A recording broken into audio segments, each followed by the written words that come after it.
سلام، طاهری سفر هستم و با اخبار تازه امروز جمعه 23 می همراه شما.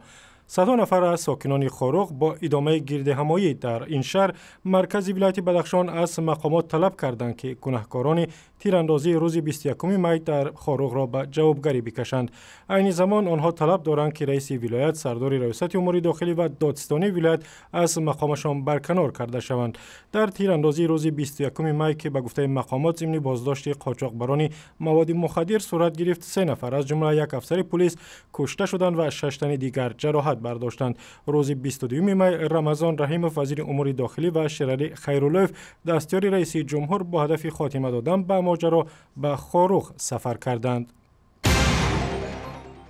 قهار محکمov رئیس جمهوری سابق تاجیکستان میگوید باور دارد که روز اتحاد شوروی برقرار می شود. قهار محکمov که احیانا در مطبوعات و مظهر عام صحبت می کند، روز 22 می در یک محفل مباحثوی از تلاطم‌های سیاسی گرجستان و اوکراین یادآور شد و گفت من باوری دارم که تاریخ همه را در جایش میگذارد و جمهوری‌های شوروی سابق متحد می شوند. قهار محکمov در محفل مکالمه تمدن‌ها در دوشنبه در پاسخ به سوال درباره سبب‌های اولین ناامنی و خونریزی در تاجیکستان در ماه فوریه سال 1990 گفت که این حادثه‌ها با عیب او رخ ندادند. روز پنجم بابر آمدم. خیلی با جای سوال کیان گویم مانم که من گفتنی خواهم گویم با جای این کلاش دارنده من با کلاش زدم. رئیس جمهوری سابق تاجیکستان نرزولا دوستوف و پیوتر لوچینسکی از زیر دستانش در حزب کمونیست را به برانگیختن خونریزی در دوشنبه گناهکار کرد.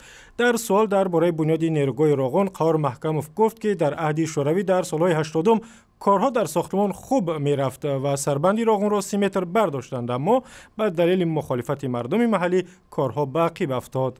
سال 89 سال 90 کار کردن نمانده. ساختمان‌های بسیار انجام کردن.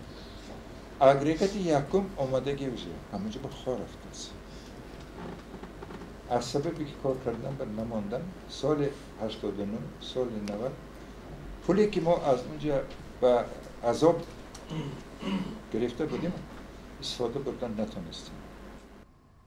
از قهار محکمov همچنین پرسیدند از کدام کاری که برای تاجیکستان انجام دادن نتوانست پشیمان است. او در جواب چنین گفت: من تو فکر کرده برام مگر ایگون کاری کردگیم پشیمان نه، لیکن همین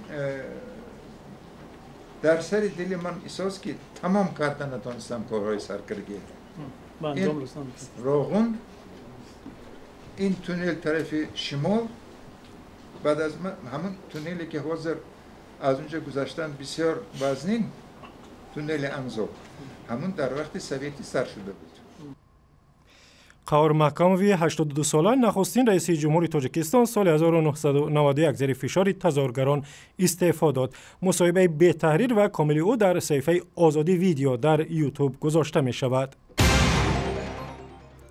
در سفارت آذربایجان در شهر دوشنبه نشست بخشیده به روز استقلالیت آن کشور که روز 28 می تجلیل می شود برگزار شد. دیپلمات‌های آذری در این نشست درباره تاریخ و دستاوردهای کشورشان گفتند و از جمله افزودند که به زودی از نیم پیکره حیدر علیف رئیس جمهوری نخستین آذربایجان در دوشنبه پرده می بردارند. در آذربایجان هر سال 28 می را همچون روز جمهوری جشن می گیرند.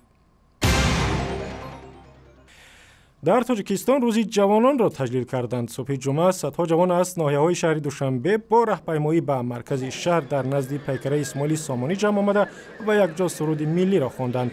در راهپیمایی جوانان تقریبا 3000 نفر به خصوص دانشجویان شرکت داشتند. در تاجیکستان که بیش از نصف اهالیش جوانان هستند، هر سال روز 23 می را به حیث روز جوانان تجلیل میکنند. در این زمان بیکاری و سطح پست دانش از مشکلات اصلی جوانان تاجیک دانسته می شود. هرچند مقامات میگویند که برای رشد نسل نو چاره‌های لازمی را میاندیشند.